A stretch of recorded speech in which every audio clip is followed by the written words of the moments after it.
जीवन केर हर बात। भोला बाबा हमरा राखनहार, संकट हरू दयालु सरकार।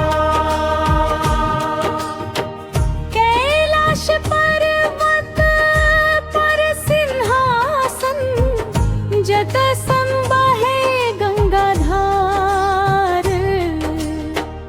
माथ पर शोभे चंद्रमा बाबा, त्रिशूल धरक जगक आधार।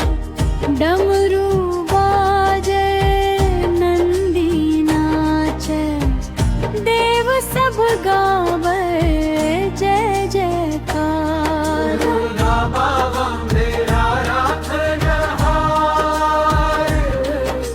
संकट हरू दयालु सरकार। हर हर महादेव,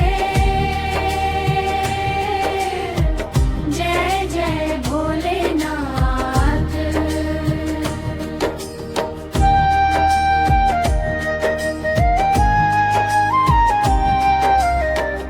बेलपत्र धतूरा अर्पित करब, गंगा जल संग अभिषेक करब।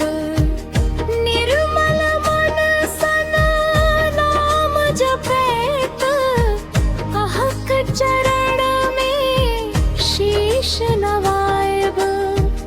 दीन दुखी पर कृपा बरसायब, भक्त सभक करू उद्धार। भोला बाबा हमरा राखनहार, संकट हरू दयालु सरकार।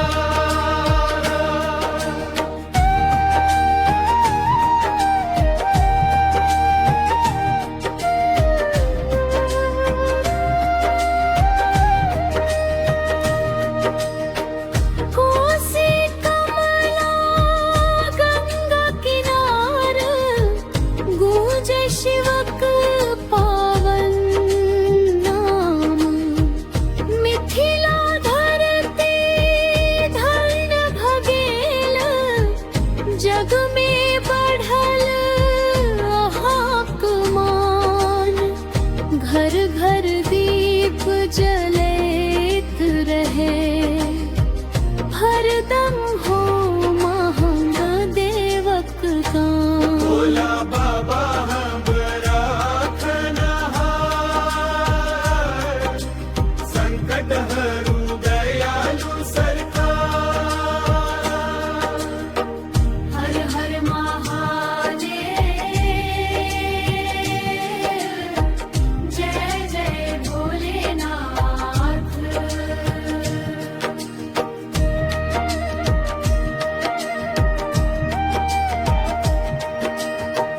पार्वती संग कैलाश धाम में, दया बरसावथि दिन राती।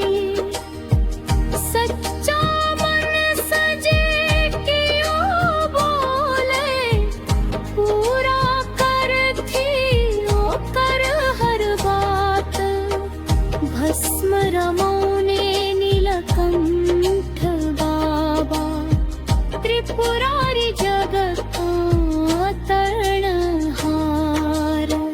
भोला बाबा हमरा राखनहार, जन्म जन्म हम सेवक छी। आहा हमरे भगवान। सुख दुख में संग रहियो बाबा, एत